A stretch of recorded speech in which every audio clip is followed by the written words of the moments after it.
kita akan fokus soal-soal yang berkaitan dengan pasal-pasal Undang-Undang Dasar 1945. Nomor 1. Hasil perubahan Undang-Undang Dasar 1945 yang ketiga dilaksanakan pada tanggal 9 November tahun 2001 menambah jumlah pasal dalam pasal 24 tentang kekuasaan kehakiman, yaitu pasal A. Pasal 24B dan 24C, B. Pasal 24C dan 24D, C. Pasal 24D dan 24E, D. Pasal 24E dan 24F, E. Pasal 24F dan 24G. Ya, jawaban yang paling tepat ialah A ya. Hasil perubahan Undang-Undang Dasar 1945 ketiga yang dilaksanakan pada tanggal 9 November tahun 2001 menambah jumlah pasal dalam pasal 24 tentang kekuasaan kehakiman, yaitu pasal 24B dan 24C. Lanjut nomor 2. Undang-Undang Dasar 1945 pasal 27 ayat 1 berisi tentang A. Dewan Perwakilan Rakyat berhak untuk menetapkan anggaran pendapatan dan belanja negara. B. Hak asasi persamaan hukum sebagai hak mendapat pengayoman dan perlakuan dalam keadilan hukum dan pemerintahan. C. Hak asasi kesejahteraan dan kemakmuran bagi seluruh rakyat Indonesia. D. Majelis Permusyawaratan Rakyat memiliki wewenang untuk menetapkan undang-undang dasar. E. Kemerdekaan berserikat dan berkumpul, mengeluarkan pikiran dengan lisan dan tulisan, dan sebagainya ditetapkan dengan undang-undang. Ya, jawabannya adalah B ya. Undang-Undang Dasar 1945 pasal 27 ayat 1 berisi tentang hak asasi persamaan hukum sebagai hak mendapat pengayoman dan perlakuan dalam keadilan hukum dan pemerintahan. Nomor 3. Kandungan yang terdapat dalam pembukaan Undang-Undang Dasar 1945 alinea ketiga adalah A. Negara persatuan adalah negara yang melindungi bangsa Indonesia seluruhnya. B.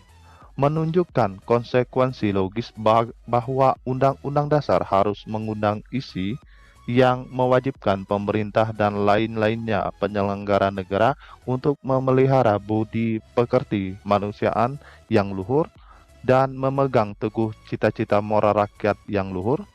C. Keadilan sosial yang didasarkan pada kesadaran bahwa manusia mempunyai hak dan kewajiban yang sama untuk menciptakan keadilan sosial dalam kehidupan masyarakat. D. Negara mengatasi segala paham golongan, menghendaki persatuan yang meliputi segenap bangsa Indonesia. E.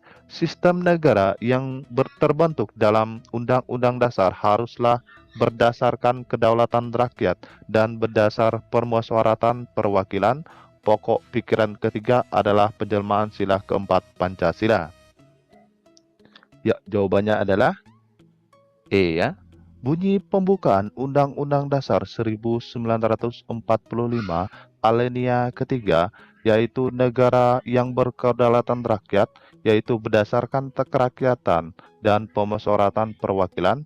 Artinya, hal ini menyatakan bahwa sistem negara yang terbentuk dalam Undang-Undang Dasar haruslah berdasarkan kedaulatan rakyat dan berdasar permusyawaratan perwakilan. Pokok pikiran ketiga adalah penjelmaan sila keempat Pancasila. Maka jawabannya adalah E ya. Nomor 4.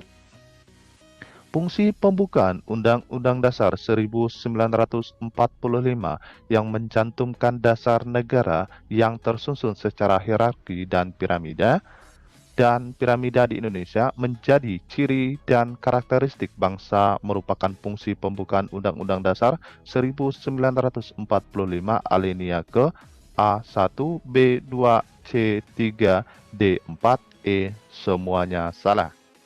Ya, jawaban yang paling tepat ialah D ya. Fungsi pembukaan Undang-Undang Dasar 1945 yang mencantumkan dasar negara yang tersusun secara hierarki dan piramida di Indonesia menjadi ciri dan karakteristik bangsa merupakan fungsi pembukaan Undang-Undang Dasar 1945 alinea keempat. Lanjut nomor 5. Amandemen Undang-Undang Dasar 1945 yang ketiga dilakukan pada tanggal A. 9 September 2001, B. 9 Oktober 2001, C. 9 November 2001, D. 9 Desember 2001, E. 10 Desember 2001. Ya, jawabannya adalah C ya. Amandemen Undang-Undang Dasar 1945 yang ketiga dilakukan pada tanggal 9 November 2001. Nomor 6. Negara mengatasi segala paham golongan, menghendaki persatuan yang meliputi segenap bangsa Indonesia, merupakan kandungan dalam pembukaan Undang-Undang Dasar 1945 alinea ke A1, B2, C3, D4, E semuanya salah. Ya, jawabannya adalah A ya. Bunyi pembukaan Undang-Undang Dasar 1945 alinea pertama yaitu negara melindungi segenap bangsa Indonesia dan seluruh tumpah darah Indonesia dengan dasar persatuan untuk mewujudkan keadilan sosial bagi seluruh rakyat Indonesia. Artinya, pembukaan Undang-Undang Dasar Negara Republik Indonesia tahun 1945 mengandung pengertian bahwa negara persatuan adalah negara yang melindungi bangsa Indonesia seluruhnya. Jadi, kandungan dalam pokok pikiran pertama adalah negara mengatasi segala paham golongan, menghendaki persatuan yang meliputi segenap bangsa Indonesia. Dengan demikian, pokok pikiran pertama merupakan penjelmaan sila ketiga Pancasila. Jawabannya adalah A ya. Nomor 7. Bagian keempat pembukaan Undang-Undang Dasar 1945 mempunyai hubungan yang bersifat kausal organis dengan batang tubuh Undang-Undang Dasar 1945 yang mencakup beberapa segi sebagai berikut ini, kecuali A. Undang-Undang Dasar ditentukan akan ada. B. Yang diatur dalam Undang-Undang Dasar adalah tentang pembentukan pemerintah negara yang memenuhi berbagai persyaratan dan meliputi segala aspek penyelenggara negara. C. Negara Indonesia ialah berbentuk republik yang berkedaulatan rakyat. D. Ditetapkannya dasar kerohanian negara, dasar filsafat negara Pancasila. E. Rangkaian peristiwa dan keadaan yang mendahului terbentuknya NKRI. Ya, jawaban yang paling tepat ialah E ya. Bagian keempat pembukaan Undang-Undang Dasar 1945 mempunyai hubungan yang bersifat kausal organis dengan batang tubuh Undang-Undang Dasar 1945 yang mencakup beberapa segi sebagai berikut ini. Yang pertama, Undang-Undang Dasar ditentukan akan ada. Yang kedua, yang diatur dalam Undang-Undang Dasar adalah tentang pembentukan pemerintah negara yang memenuhi berbagai persyaratan dan meliputi segala aspek penyelenggara negara. Yang ketiga, negara Indonesia ialah berbentuk negara yang berkedaulatan rakyat. Yang keempat, ditetapkan dasar kerohanian negara, dasar filsafat negara Pancasila. Nomor 8. Adapun dasar pemikiran dilakukan perubahan Undang-Undang Dasar Negara Republik Indonesia tahun 1945 antara lain sebagai berikut ini, kecuali A. Karena kekuasaan tertinggi ada di tangan MPR, maka tidak terjadi check dan balance pada lembaga-lembaga kenegaraan. B. Sistem yang dianut Undang-Undang Dasar 1945 adalah dominan eksekutif, yakni kekuasaan dominan di tangan Presiden. C. Rumusan Undang-Undang Dasar 1945 tentang semangat penyelenggaraan agar sudah didukung di ketentuan konstitusi yang memuat aturan dasar tentang kehidupan yang demokratis, supremasi hukum, pemberdayaan rakyat, penghormatan hak asasi manusia atau biasa disebut dengan HAM dan otonomi daerah. D. Undang-Undang Dasar 1945 mengandung pasal-pasal yang terlalu luas sehingga dapat menimbulkan lebih dari satu tafsiran. E. Undang-Undang Dasar 1945 terlalu banyak yang memberikan kewenangan kepada kekuasaan presiden untuk mengatur hal-hal penting dengan undang-undang. Ya, jawabannya adalah C ya.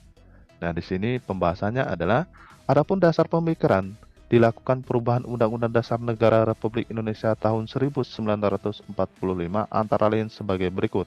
Yang pertama, Undang-Undang Dasar Negara Republik Indonesia tahun 1945 membentuk struktur kenegaraan yang bertumpu pada kekuasaan tertinggi di tangan MPR sehingga sistem check and balance pada lembaga-lembaga kenegaraan tidak terjadi. Yang kedua, Undang-Undang Dasar Negara Republik Indonesia tahun 1945 memberikan kekuasaan yang sangat besar kepada pemegang kekuasaan eksekutif. Sistem yang ada Undang-Undang Dasar 1945 adalah dominan eksekutif, yakni kekuasaan dominan di tangan presiden. Yang ketiga, Undang-Undang Dasar 1945 mengandung pasal-pasal yang terlalu luas sehingga dapat menimbulkan lebih dari satu tafsiran. Undang-Undang Dasar 1945 terlalu banyak memberikan kewenangan kepada kekuasaan presiden untuk mengatur hal-hal penting dengan undang-undang. Yang terakhir, rumusan Undang-Undang Dasar. Ya, jawabannya adalah C ya. Nomor 9. Berikut ini yang bukan merupakan konsepsi pengaturan rancangan undang-undang adalah A. Urgensi dan tujuan penyusunan, B. Sasaran yang ingin diwujudkan, C. Pokok pikiran, D. Jangkauan serta arah pengaturan, E. Subjek yang akan diatur. Ya, jawabannya adalah E ya. Konsepsi pengaturan rancangan undang-undang meliputi A. Urgensi dan tujuan penyusunan, B. Sasaran yang ingin diwujudkan, C. Pokok pikiran, lingkup atau objek yang akan diatur, D. Jangkauan serta arah pengaturan. Nomor 10. Dalam tata aturan perundang-undangan Republik Indonesia, Undang-Undang Dasar 1945 menempati posisi tertinggi, sedangkan peraturan perundang-undangan yang menempati posisi terbawah adalah A. Perpu, B. Perda, C. Perpres, D. Peraturan pemerintah, E. Hukum adat. Ya, jawaban yang paling tepat ialah B ya, Perda. Oke, cukup sekian dulu latihan soal kita kali ini. Semoga bisa membantu teman-teman yang akan menghadapi seleksi CPNS tahun ini.